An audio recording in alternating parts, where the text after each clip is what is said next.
request you please keep watch complete this video because that is very nice video. खास मेहमान इस वक्त हमारे साथ मंच पर मौजूद हैं युवा सांसद। और जब मैं युवा सांसद कह रही हूँ तो वाकई में उम्र से युवा हमारे साथ इस वक्त मंच पर मौजूद हैं कैराना से सांसद इकरा हसन चौधरी। बहुत बहुत स्वागत है इकरा जी आपका इंडिया टीवी पर और हमारे इस खास मंच पर जिसका नाम ही शी है। सवाल तो मेरा आपसे ये, बड़ी दिलचस्प जर्नी आपकी रही, कैराना टू लंदन और फिर कैराना टू संसद। इन दोनों ही जर्नियों का डिफरेंस क्या है? किस जर्नी में आपको सबसे ज़्यादा बैरिकेड, सबसे ज़्यादा स्पीड ब्रेकर्स महसूस हुए? सबसे पहले तो thank you for having me. पूरे इंडिया टीवी का मैं धन्यवाद देना चाहती हूँ। यहाँ पर सभी हमारी महिलाएं जो आई हैं तो बहुत अच्छा लग रहा है। एक लड़की की जो ज़िंदगी है वो शुरू से ही उसमें कुछ ना कुछ ऐसी चीज़ें होती हैं, कॉम्प्रोमाइज़ ऐसे करने पड़ते हैं, तो it is always tough for me. I think I have been blessed. मेरे लिए मुझे लगता है मेरा जीवन काफ़ी आसान रहा है अभी तक। कुछ बीच में परेशानियां आई थी लेकिन that's all part of life. तो मेरी स्कूलिंग दिल्ली में हुई। आप दिल्ली भूल गए उसमें, तो कैराना से दिल्ली और फिर से दिल्ली आ गए? जी फिर से दिल्ली आ गए। तो दिल्ली घर जैसा ही लगता है। मैं 17 साल मेरे 20 साल लगभग मेरे जीवन के यहाँ पर बीते। मैं एक हॉस्टल में पढ़ती थी। उसके बाद पीयू में एलएसआर से मैंने हिस्ट्री में ग्रेजुएशन किया। Then I did my law from faculty of law. फिर मैं मास्टर्स के लिए लंदन गई थी और फिर वापस आकर राजनीति का सफ़र शुरू हुआ। तो ये पूरा सफ़र रहा। जब मैं वापस आई तो हालांकि मैं एक प्रिविलेज बैकग्राउंड से आती हूँ, मेरी जो फैमिली है पॉलिटिकल रही है। मैं कभी भी इस बात से नहीं कतराती कि एक मुझे प्रिविलेज मिला है, वो एक पुश मिला है जो मेरे जैसी और लड़कियों को शायद ना मिले। लेकिन उसके बावजूद भी जिन परिस्थितियों में मेरा आना हुआ राजनीति में वो बहुत अनफेवरेबल थी। मेरे भाई जो विधायक थे, अभी भी हैं कैराना से, उन पर सरकार ने झूठे मुकदमे लगाकर उन्हें जेल भेज दिया।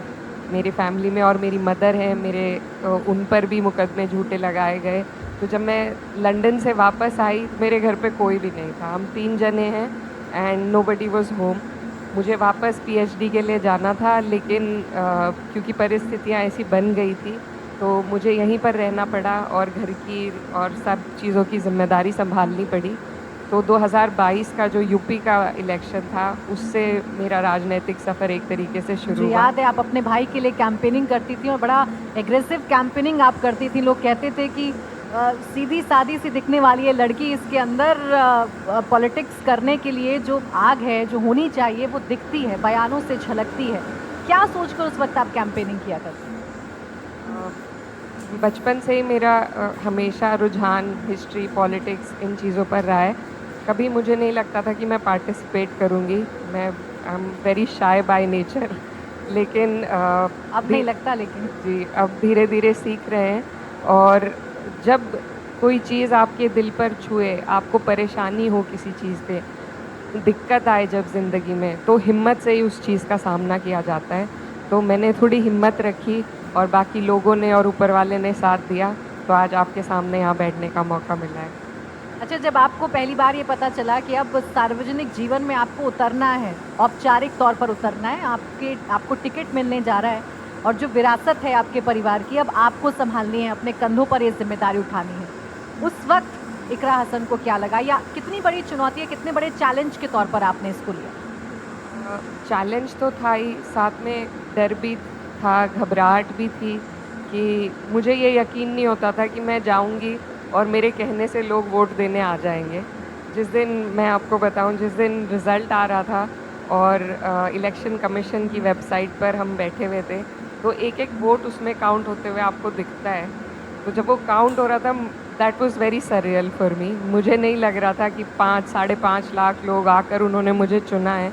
तो वो मेरे लिए बहुत बड़ी बात थी, एक बहुत पर्सनल और सरियल एक्सपीरियंस था।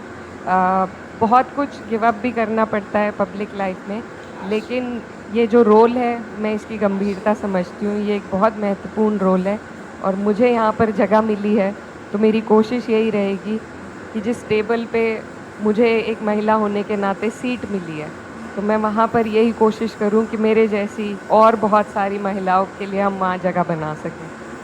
आप जब पार्लियामेंट में बोलती हैं तो अपने ही नहीं विरोधी भी आपकी बातों के कायल हो जाते हैं, इतना दमदार इकरा बोलती हैं। इकरा, पॉलिटिकल बात भी आपसे करूं, आपसे पॉलिटिकल मुद्दों पर भी विचार जानूं, लेकिन उससे पहले जिस इलाके से आप आती हैं, खासकर पश्चिमी उत्तर प्रदेश की मैं बात करूं, मैं खुद वहीं से आती हूँ। इतना आसान नहीं होता एक लड़की का कैराना से निकल के दिल्ली में पढ़ाई करना, फिर लंदन जाना, लंदन से वापस आना, पॉलिटिक्स में एंट्री लेना और जीत जाना।